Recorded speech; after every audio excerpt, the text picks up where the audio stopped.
በትግራይ ክልል የቆየ ፖለቲካ ውጥረት ዛሬ ወደ አዲስ ምዕራፍ ተሸጋግሯል።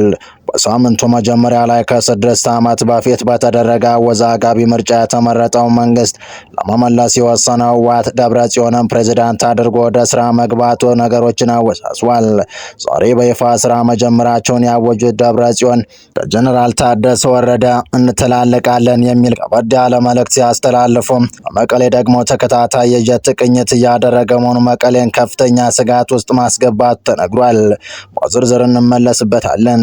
በሌላ በኩል ደግሞ በትግራይ ክልል ከፍተኛ ባለስልጣናት ላይ ያነጣጠሩ የቦምብ ጥቃቶች እየተበራከቱ ሲሆን የህወሓት ከፍተኛ ባለስልጣናት መኖሪያ ቤት በቦምብ መመታቱ ተሰምቷል። በሌላ መረጃ የጎልፍ ሀገራት በአሜሪካ ላይ ያሳመፀች ያለች የተባበሩት አረብ ኤምሬት በይፋ አሜሪካ ተቃርና የመጣችበትን እርምጃ ወስዳለች። ከሰሞኑ በአሜሪካ ከሚመራው ኦፒክ በይፋ ያወጣችው ዱባይ የትራምፕን ማዕቀብ በመጣስ በርካታ ሚሊዮን ሊትር ነዳጅ በሆርሙዝ በኩል በድብቅ ማስወጣቷ እያነጋገረ ነው። ኢራን በበኩሏ ሆርሙዝን በተመለከተ አዲስ ኮሚሽን ማቋቋሟን ይፋ አድርጋለች። ሰላም ጤና ይስጥልን ወደ ፋስት ዴይሊ ተከታታዮች፣ የዚህ ቻናል ቤተሰብ ካልሆና ቻናሉን ሰብስክራይብ እያደረጋችሁ ቤተሰብ ነው እያለን የቻናሉ ቤተሰብ ከሆናችሁ ደግሞ ተደራሽነታችንን ታሰፉ ዘንድ ፕሮግራሙን ላይክና ሼር እንድታደርጉ እየጋበዝን ወደ ዝርዝር መረጃዎቹ ተሻገርን። እስከ ፍጻሜው አብራችሁን ቆዩ። በትግራይ ክልል የቆየ የፖለቲካ ውጥረት ዛሬ ወደ አዲስ ምዕራፍ ተሸጋግሯል። በክልሉ ምክር ቤት ተመርጠናል የሚሉት ደብረጽዮን ገብረ ሚካኤል በመቀሌ ፕሬዝዳንት ጽህፈት ቤት የመጀመሪያውን የካቢኔ ስብሰባ በመካሄድ ስላለመጀመራቸውን አውጀዋል። በሌላ በኩል የክልሉ ጊዜያዊ አስተዳደር ፕሬዝዳንት ሌተናል ጀነራል ታደሰ ወረደ ባወጡት መግለጫ ድርጊቱን አውግዘዋል። ዛሬ ሚያዝያ 30 ቀን 2018 ዓ.ም ተመርጠናል የሚሉት አካላት በጸጥታ ኃይሎች ታጅበው በጊዜያዊ አስተዳደሩ የካቢኔ አዳራሽ ስብሰባ መጀመራቸውን ገልጸዋል። ድርጊቱ የስልጣን ወረራ መሆኑን የጠቀሱት ጀነራሉ የሚከተለው ማንኛውም አይነት ተጠያቂው ይህ በጉልበት ስልጣን ለመያዝ የሚንቀሳቀሰው አካል መሆኑን አስታውቀዋል። ይህ በእንዲህ እንዳለ ውጥረት በነገሰባት መቀለ ተከታታይ የተዋጊ ጀት ቅኝት እየተደረገ መሆኑን የከተማ ምንጮች አረጋግጠዋል።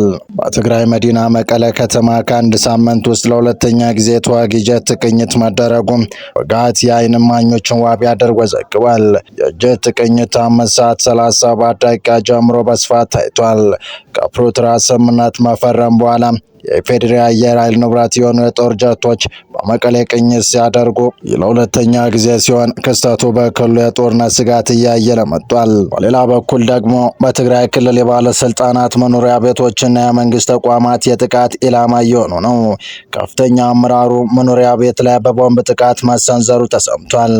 በትግራይ ክልል ማዕከላዊ ዞን በምትገኘው አድዋ ከተማ ከትላንት በስቲያ ሚያዝያ 8 ቀን 2018 እስከ ሌሊቱ 10 ሰዓት ላይ በከተማዋ ከንቲባ መኖሪያ ቤት ላይ የእጅ ቦምብ መወርወሩ ተሰምቷል። የአድዋ ከተማ ፖሊስ ለቲክቫ ኢትዮጵያ በሰጠው መግለጫ የተወረወረው ቦምብ ሳይፈነዳ በመቅረቱ በሰውም ሆነ በንብረት ላይ ያደረሰው ምንም አይነት ጉዳት አለመኖሩን አረጋግጠዋል። ይሁን እንጂ ድርጊቱ ከፍተኛ ድንጋጤን የፈጠረ ሲሆን ፖሊስ ጉዳዩን የሽብር ተግባር በማለት ኮንኖታል። ይህን ጥቃት ተከትሎ የድርጊቱን ፈጻሚዎች በቁጥጥር ስር ለመዋል ከከተማ እስከ ክልል መረጃ የተቀናጀ የፖሊስ ምርመራና ክትትል መጀመሩ ተገልጿል። የከተማ ፖሊስ እንደገለጸው የጸጥታ አካል በጋራ በመሆን ፈጻሚዎችን ለማቅረብ እየሰሩ ሲሆን ህዝቡም የወንጀሉን ፈጻሚዎች በማጋለጥ ረገድ የድርሻውን እንዲወጣና የጸጥታ አካላትን እንዲያግዝ ጥሪ አቅርቧል። ድርጊቱ በሰላማዊ መንግስት የስራ ኃላፊዎች ላይ ያነጣጠረ መሆኑ ደግሞ ጉዳዩን አሳሳቢነት ከፍ አድርጎታል። በክልሉ እንዲህ አይነት የቦምብ ጥቃቶች ሲከሰቱ የመጀመሪያው አይደለም። ባለፈው ማክሰኞ ሚያዝያ 6 ቀን 2018 ዓ.ም ምሽት ላይ በመቀለ ከተማ በፕሬዝዳንት ጽህፈት ቤት አቅራቢያ የቦምብ ፍንዳታ ማጋለጡ የሚታወስ ሲሆን ምንም እንኳ የጸጥታ አካላት ክትትል እያደረጉ መሆኑን ቢገልጹም እስካሁን በቁጥጥር ስር የዋለ አካል የለም።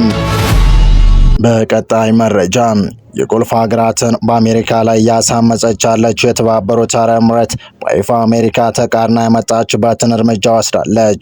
ከሰሞኑ በአሜሪካ ከሚመራው ኦፔክ በይፋ ያወጣችው ዱባይ የትራምፕን ማዕቀብ በመጣስ 600 ሚሊዮን ሊትር ነዳጅ በሆርሙዝ በኩል በድብቅ ማስወጣቷ እያነጋገረ ነው። ኢራን በበኩሏ ሆርሙዝን በተመለከተ አዲስ ኮሚሽን ማቋቋሟን ይፋ አድርጋለች። የተባበሩት አረብ ኤሚሬቶችና የነዳጅ ምርቷን የሚፈልጉ ገዢዎች ድፍድፍ ነዳጅ የጫኝ መርከቦች አቅጣጫ ጠቋሚ በማጥፋት በኢራን ጥቃት ሳይፈጸምባቸው በሆርሙዝ ወሽመጥ ማለፋቸውን ሮይተርስ ዘገበ።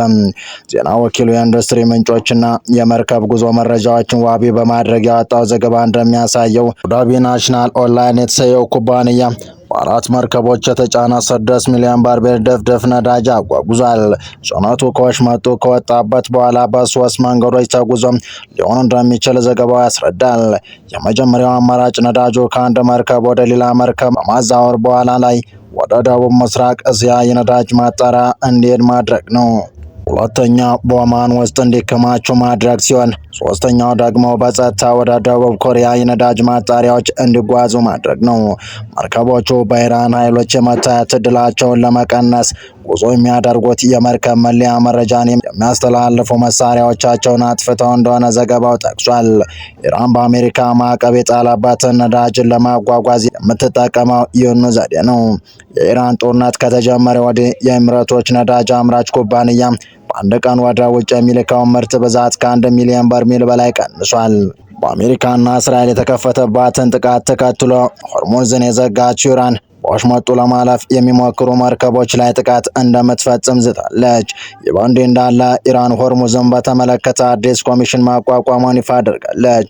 ኢራን በወሳኙ የባህር መተላለፊያ ሆርሙዝ በኩል የሚያልፉ መርከቦችን የምትቆጣጠርበትና የምታስከፍልበት መንግስት መስሪያ ቤት ማቋቋሙን አንድ የመርከብ ጉዞ መረጃ ኩባንያ አስታወቀም።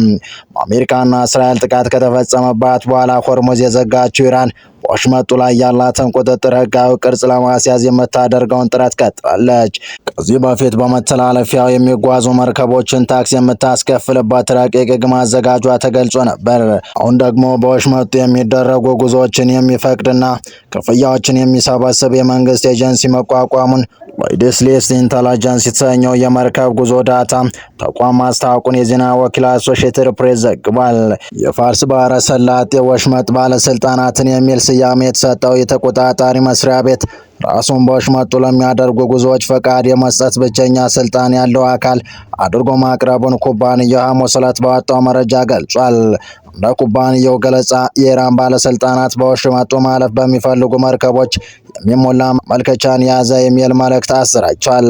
ኢራን የሆርሙዝ ወሽመጥን በመዝጋቷ በባህር መስመሩ ያልፉ የነበሩ የነዳጅ የጋዝ የማዳበሪያና ሌሎች የፔትሮሊየም ምርቶች ጉዞ ተስተጓጉሏል።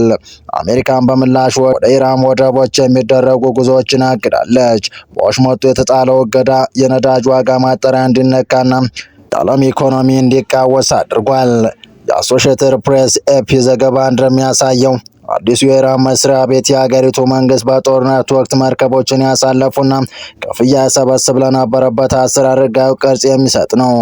ኢራን በወሽመጡ የትኞቹ መርከቦች እንደሚያልፉ መቆጣጠር እንዲሁም ለጭነታቸው ታክስ የማስከፈል ሀሳብ አላት።